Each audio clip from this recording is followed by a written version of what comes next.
Jennifer Pontive. Hello, Jennifer. Nice to see you. Welcome to our seminar. I couldn't see you earlier today because I think you arrived before me. And anyway, but it's good to see you here. Thank you so much for accepting presenting to the seminar. We're looking forward to a presentation. Okay. Thank you. Thank you very much for having me. I will just share the right screen. There we go. Okay. So yes, thank you so much for the invitation to speak, and to everybody who has presented already. It's certainly been interesting for me to gain a different perspective, and also thank you to the translators who are doing an amazing job, and also helping me to understand a bit further what it's like to having to operate in a second language or be surrounded by text in a language that isn't familiar. Excuse me, my son is screaming. Excuse me a second, sorry. I'll be back 2 seconds. That's absolutely fine. It's interesting, I mean, that, you know, now that we are luckily able in a way, to meet online with this technology, unfortunately because of COVID in a way, it is not uncommon to have us, you know, dealing with, you know, children issues. I empathize completely with you, Jennifer. That's fine. That's okay. Sorry, he'd lost his computer game. It sounded like he was in a lot of pain. He's not in a lot of pain. Anyway, so I will start my talk, and I have now I have a way of telling the time. Okay, sorry. Yes, so I'm going to tell you about a climate change education program that we have been creating over the last 3 years and have been trialing with secondary school students in the UK. And so this is a collaboration between me. My background is chemistry, so I used to turn carbon dioxide into fuels, and then realized that wasn't going to solve the climate emergency, and really wanted to be able to teach climate change in a way that would affect behavioral change. And so I changed my discipline from chemistry to curriculum development. And I'm very grateful to the education community for accepting me. I work with Dr. Lyle Skanes, who's from America and now works in the UK, and she is a creative writer and is particularly interested in writing stories with multiple endings. So I will show you one of her creations later on. Dr. Ruth Horry is a psychologist. She's been really useful and helpful for understanding whether we have effected change. And then Dr. Helen Ross is both a special educational needs expert, a dyslexia expert, and she is a secondary school classroom teacher, as well as having her own educational consultancy. And then we have worked with a number of teachers along the way. I am always conscious that I have not taught in a school classroom, and I don't want to come to teachers and say, well, I have a PhD and I know things, so you should do what I say. I very much go to teachers and say, we have developed this, we offer it to you with open hands, and we would like you to help us to develop this further. So yes.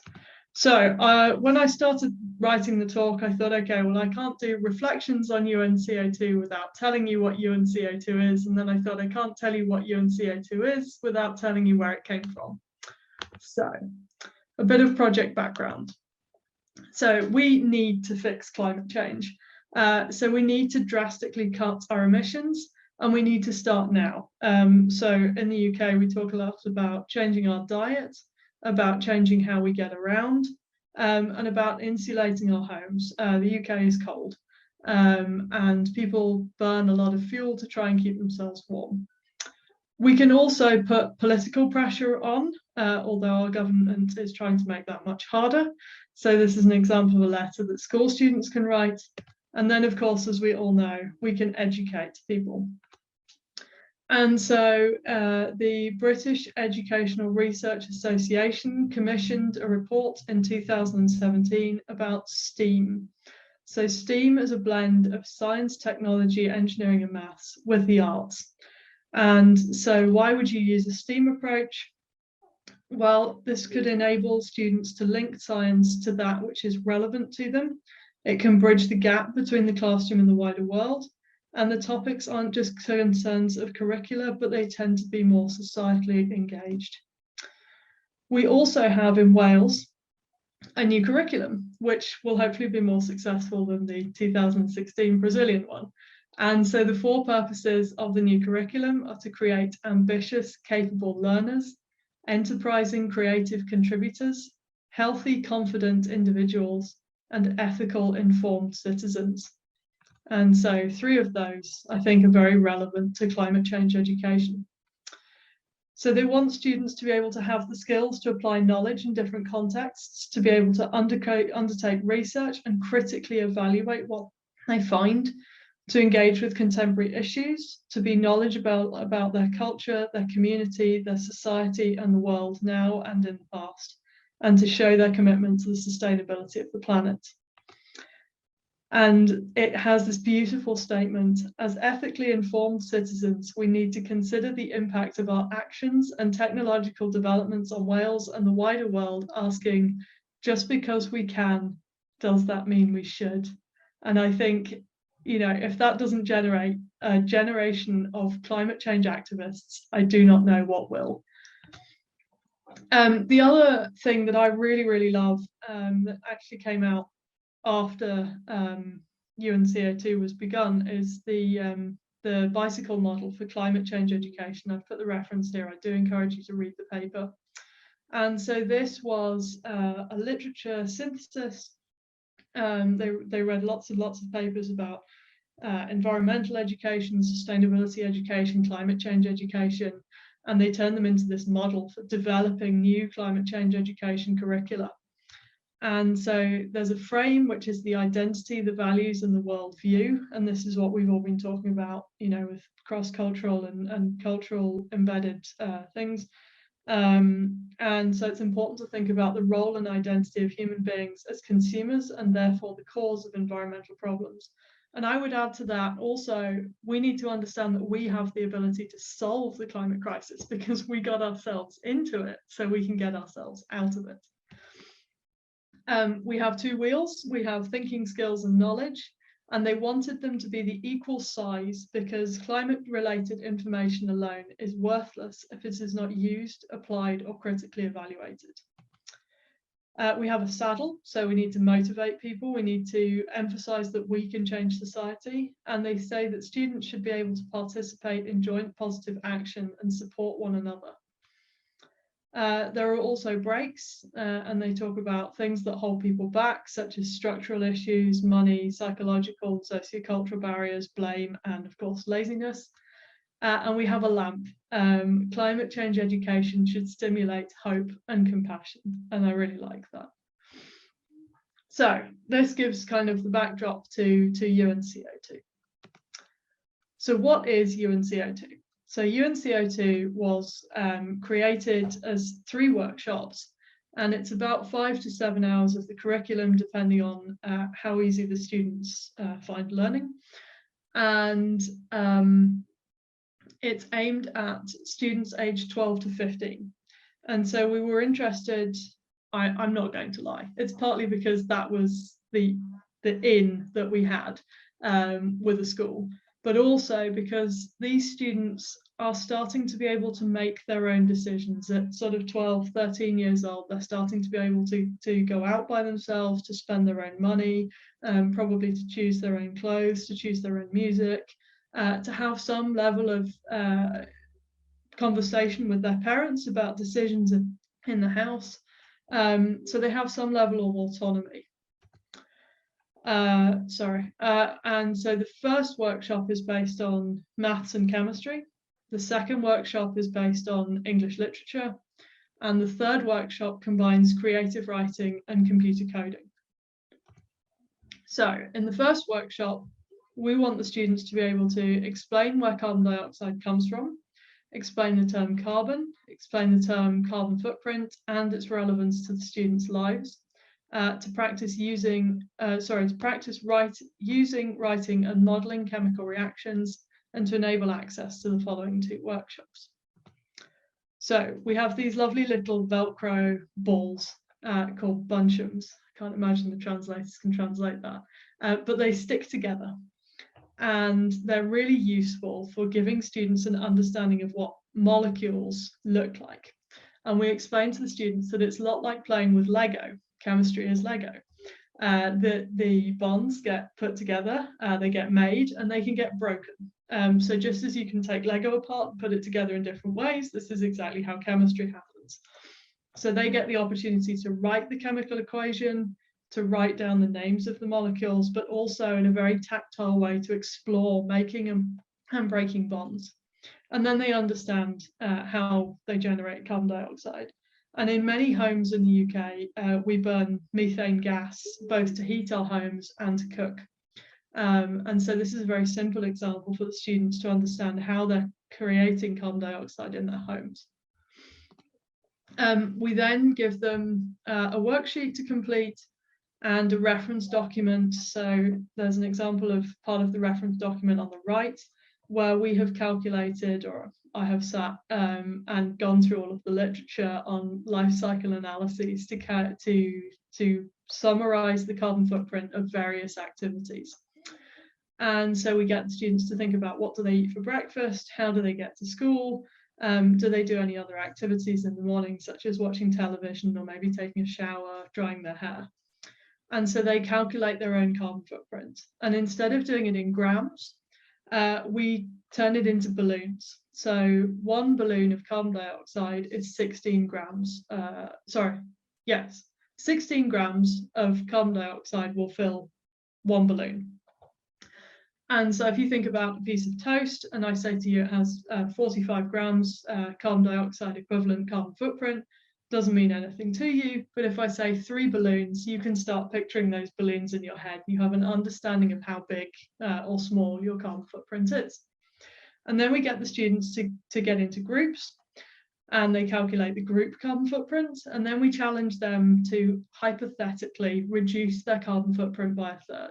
So one student may say, well, I have to drive to school. There's no bus. I can't walk, but I could change the milk with my cereal. Another student might say, well, I want my chocolate cereal with dairy milk, but I could actually walk to school. It's not that far. So they get some experience of negotiating and they get an understanding of carbon footprints and how it's relevant to them in real life. So if we go back to our theoretical framework, we've made education relevant to them. It's societally engaged. We've bridged the classroom in the wider world. We've engaged them with the contemporary issue of climate change. We've got them to apply knowledge in different contexts, and we've got them starting thinking about future orientation. So in workshop 2, we want to introduce the concept of a digital fiction. We want them to be able to discuss the themes of the digital fiction that has been written for them, called No World for Tomorrow. We want them to be able to relate those themes to their carbon footprints, relate those themes to their personal stories and their habits, and enable access to workshop 3. I will check the time. Haha, I'm doing really well for time. Okay, so this is an example, or these are some screenshots of No World for Tomorrow, which was written specifically for this age group by our creative writer, Dr. Lars Gaines. And the idea of the story is that something has happened to Earth and 3 generations have been evacuated, or 2 generations were evacuated to Metra, the moon. And so the first generation of people on the moon are the ones that have been evacuated from Earth with their children who've grown up on Metra.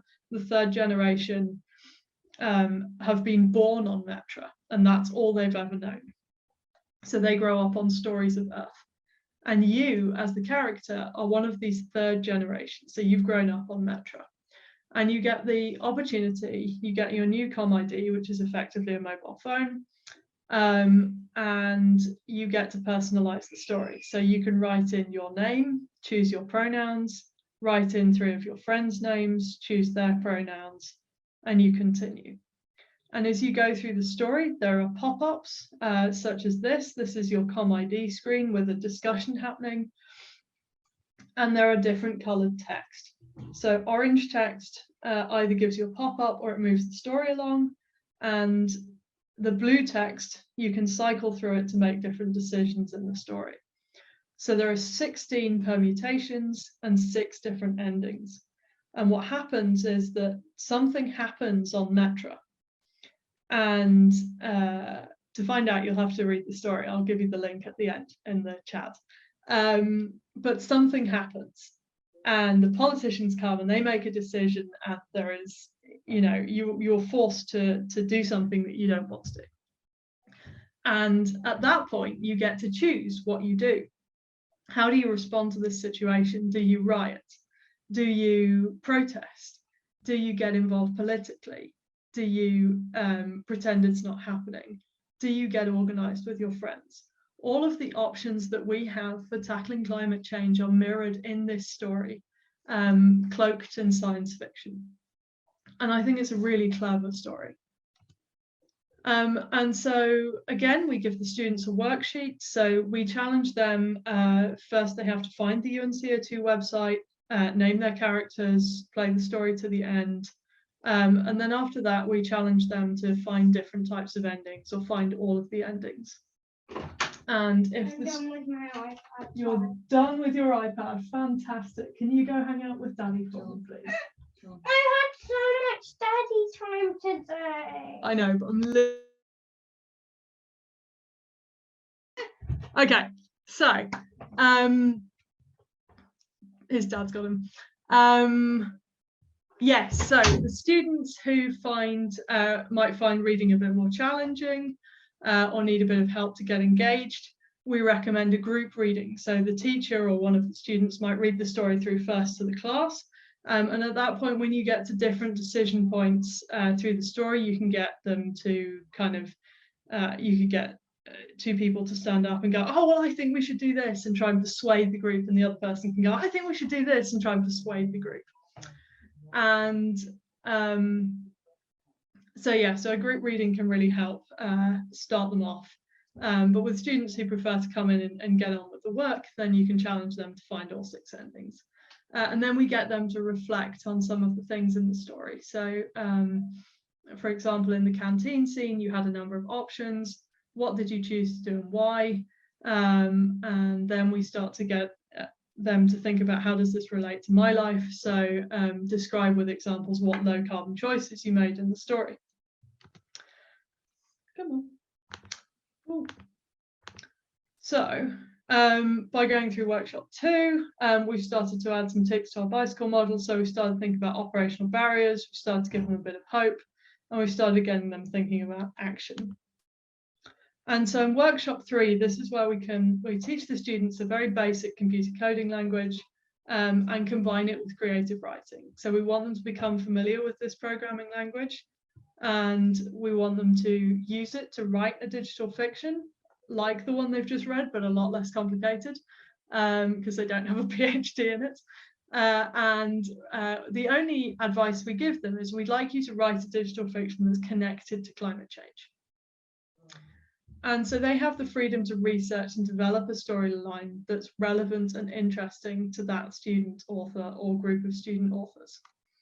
And so this is an example of one of the ones that they wrote. So every time you see an arrow, they've coded in a linked passage. So when you start your story, you get 2 choices. You can either walk to work or you can drive to work. You then have to think about food. You've got different options for food. You go to work, and then, I love this, you can do your work or you can play video games on your computer. Not massively related to climate change, apart from a reference to exhaust pipes, but the student has really understood coding and the multiple different options. And we have some examples of more climate change related student stories on our website, and again I'll put the link in the chat afterwards. So now we know we've managed multidisciplinary, we've managed relevance, we've got them societally engaged, we've bridged the classroom and the wider world. We've definitely informed them. Have they become more ethical? Don't know. Have they made the commitment to sustainability? Don't know. So what have we learned from the programme? Dr. Helen Ross, who I said was our educational consultant and classroom teacher, really likes Bourdieu and so she has read all of the student-written digital fictions. I think there were 70 in total from 2 different schools, all from students aged 12 to 15 and across the ability range within those age groups.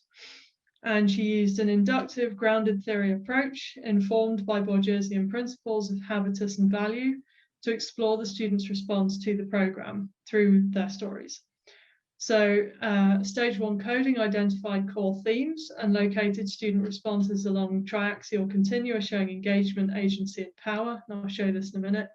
And then stage 2 coding combined those core themes to build upon the bicycle model of climate change education that I showed you earlier, to create a new holistic agentic climate change education model, which she's called the H-ACE, which makes me laugh because she is Helen and she's ACE, where learners' journeys towards full engagement with an understanding of climate change education and action could be traced.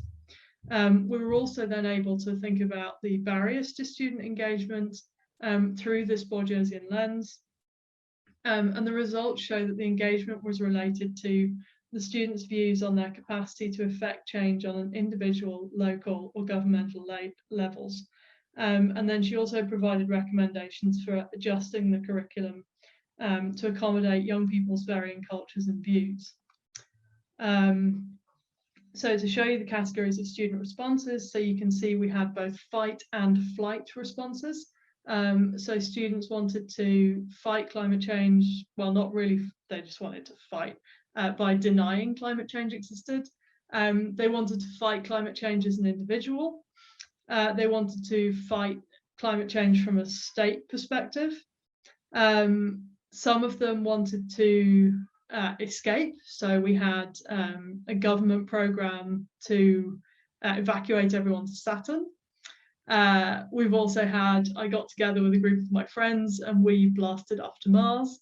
I'm not quite sure why they think Mars and Saturn are more hospitable than Earth.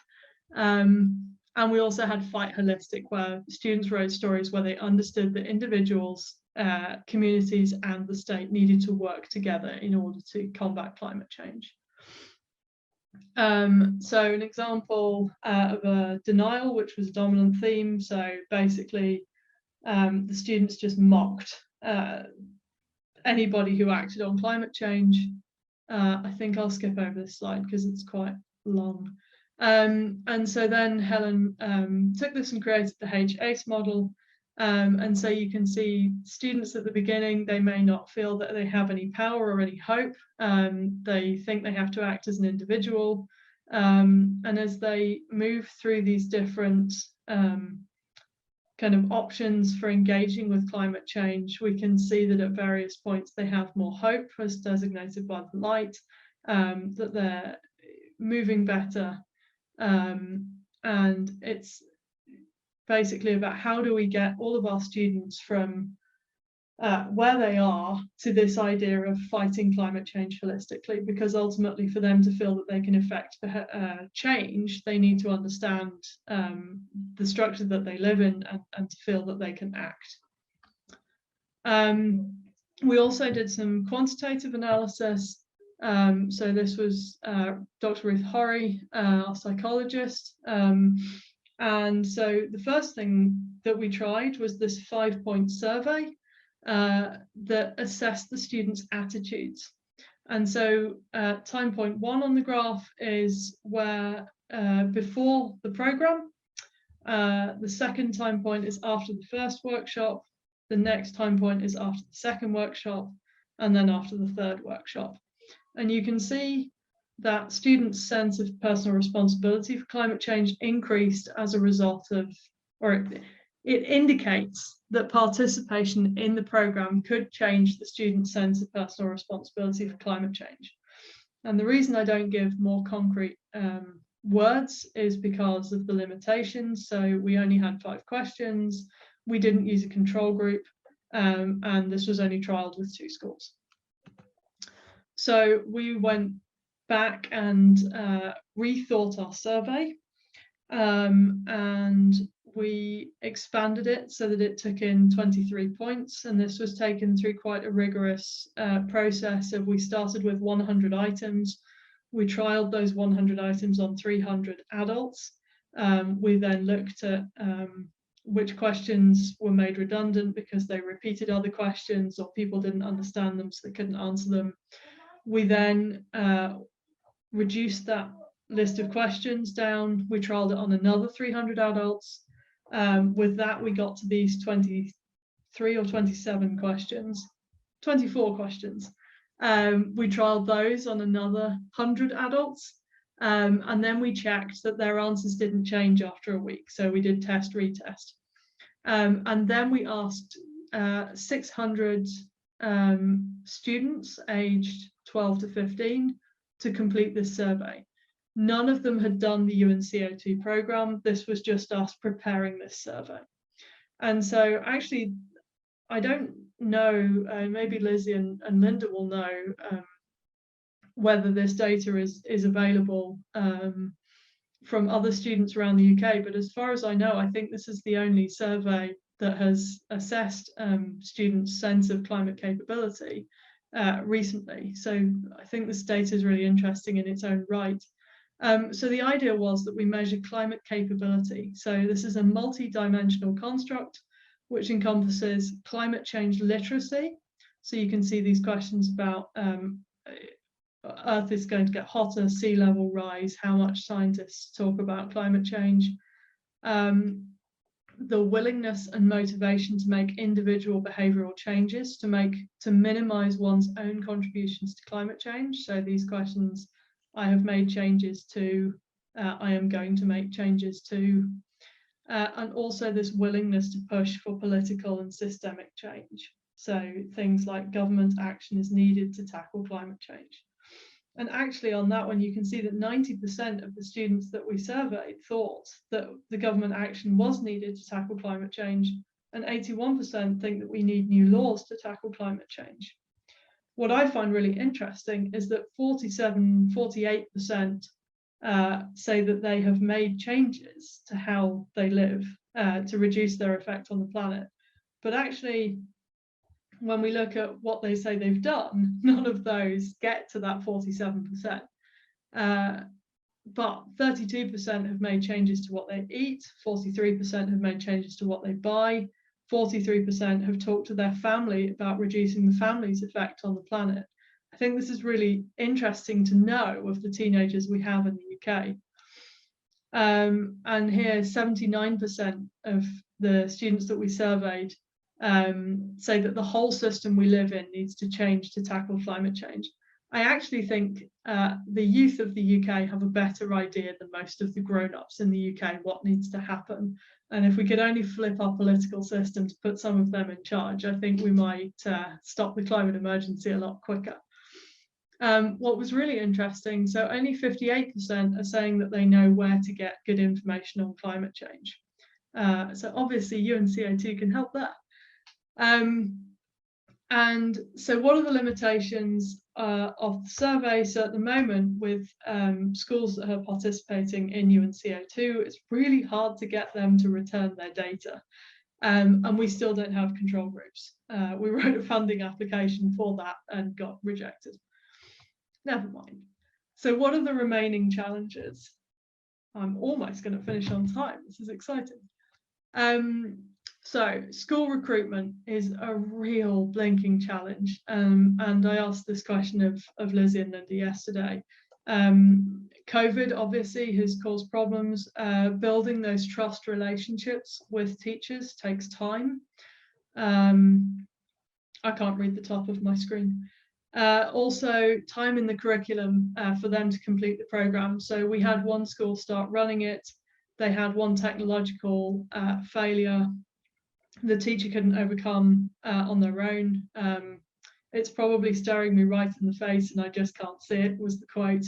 But because they lost the lesson, because the teacher wasn't able to fix that technical problem, the curriculum was so busy that she said, I'm afraid I will need to move on for this year as we have a lot of content to cover.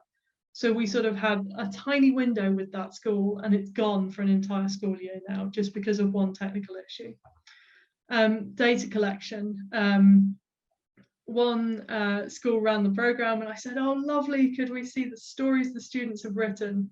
Ah, they're on the iPads, on the iPad trolley. Okay, so the stories weren't uploaded to the project. We've also had the problem with the school that ran it just before Christmas. They managed to complete the survey before the program started. They didn't complete the survey after the program had started, so we have no idea whether we changed any opinions or any sense of climate capability at all.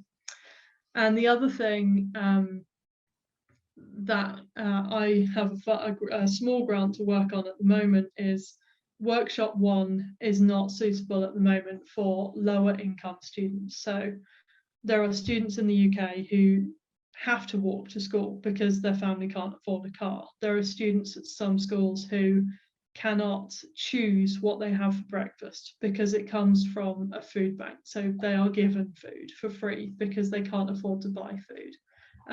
They may only have 1 shower a week because they can't afford to pay for the gas to heat the water. So I'm going to work with an organisation called the YMCA and some teenagers in rural Swansea to talk to them about how do we make this first workshop more accessible. And I have come to the end of my talk. Please do ask me questions, and as I said, I will post links in the chat. We had our first pot of funding from the Welsh Crucible. We've since had internal funding from Swansea University, and the project started in 2018. We've now had it downloaded about 40 times across 11 different countries. We're more than willing to work with people in different countries, and we have budget to translate all of the materials. Everything's also available in Welsh. We would love to work with more schools, and it's been run in 6 or 7 schools across the UK now. So I'm very proud, and it's really nice to have the opportunity to share it with you all. So thank you for listening, and sorry for the small child interruptions. Jennifer, thank you very much indeed. That was fabulous. Yes, I'm sure. And I didn't say anything to Danilo. I actually forgot to that yesterday. But every time we have a presentation finishing, we can hear people clap their hands behind the screens. It's so strange, isn't it? Because we don't have that anymore. When you go to face-to-face, seminars, people can clap their hands and give a round of applause. So well done. That's fabulous.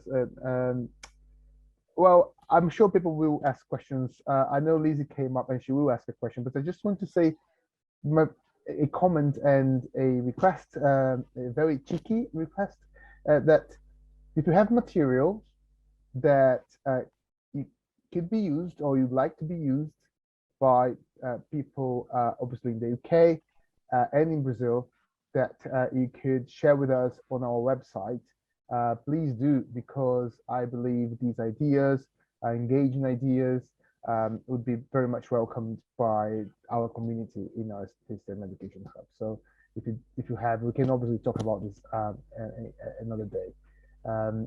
I know. Yes, just sorry. Sorry to say quickly. So our teachers pack, so everything that you need to run the UNCO2 program is available free to access on our website, and I will put that link in the chat now. But yeah.